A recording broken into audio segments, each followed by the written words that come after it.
በአውቶቡስ እየተንቀሳቀስን አገልግሎት የምንሰጥበት አገልግሎት ወደ ህዝብ ነው እየሄደ ያለው ማለት ነው። ህዝብ ወደ አገልግሎት መውሰጃ መስሪያ ቤቶች ከሚመጣው በተጨማሪ መንግስት ራሱ ህዝብ ወዳለበት ቀረብ ብሎ ራሱ ሄዶ አገልግሎት የሚሰጥበትን አዲስ የሆነ የአገልግሎት አሰጣጥ የምስራች ወይም ደግሞ ትልቅ ብስራት ነው ለህዝባችን ይዘን የመጣ ነው። አውቶቡሱ እንደምናየው በኤሌክትሪክ የሚጠቀም ነው። መብራት ጠፋ አይባልም፣ ሶላር አርገነዋል። ባትሪው ቻርጅ የሚደረግ ነው። ትልቅ ባትሪ አለ። ኢንተርኔት በሳተላይት ወይም በአንቴና እንዲያገኝ በየተንቀሳቀሰበት በየትኛውም ቦታ የኢንተርኔት መቆራረጥና የኮኔክቲቪቲ ችግር አጋጠመ እንዳይባል በተሟላ ሁኔታ ነው እዚህ የተሰራው። 7 መስሪያ ቤቶች አገልግሎቶች ናቸው አሁን እዚህ የመጡት። ሁሉም መስሪያ ቤት ነው ማለት አይደለም። ገቢዎች ቲን ነምበር ማውጣት ላይ፣ ንግድ መንጃ ፍቃድ ማደስ አዲስ ማውጣት የመሳሰሉት ላይ፣ የሮድ ፈንድ በወሎ ማደስ ከዛ ጋር የተያያዙትን መንጃ ፍቃድ ማውጣት ማደስ፣ ፋይዳ ማውጣት ማደስ፣ እንዲሁም የወሳኝ ኩነት የሲቪል ምዝገባ አገልግሎትን በዚሁ እንሰጣለን።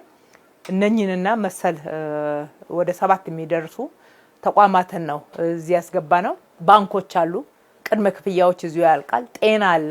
መንጃ ፈቃድ የሚሆን ለሌሎች የጤና ቅድመ ምርመራ ስለሚደረጉ እሱንም እዚሁ በሞባይል ተንቀሳቃሽ አገልግሎታችን ላይ የሚሰጥ ነው የሚሆነው።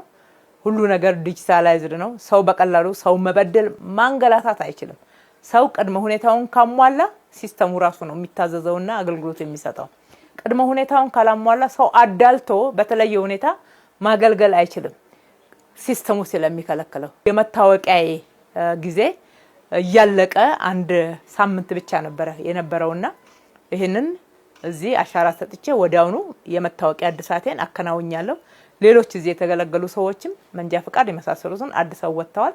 እንግዲህ በደቂቃዎች ይሄንን ማድረግ መቻል ኢትዮጵያ ላይ ይሄ ትልቅ ሽግግር ነው። ይሄ ሽግግር ካልተባለ ምን ሊባል ይችላል? ይሄ ትልቅ በኢትዮጵያ ቢሮክራሲ ውስጥ ትልቅ የብስራት ሽግግር ነው። ሁሉም አገልግሎቶች እንዲገቡ ደግሞ ከልብ እንሰራለን። ይሄንን የመጀመሪያውን በዚህ ደረጃ ማድረስ ከቻል ቀጥሎ ያለውን በዚህ ላይ ተጨማሪ ስራ መስራት ስለሆነ ምንም ወደ ኋላ የሚባልበትና ሌሎች አገልግሎቶችም የማይገቡበት ምክንያት የለም። እነ መሬት የመሳሰሉት የገቢዎች ሙሉ አገልግሎት፣ የንግድ ሙሉ አገልግሎት በቅርብ ጊዜ ወደነኚህ ሞባይል አገልግሎቶች ጭምር እናስገባለን።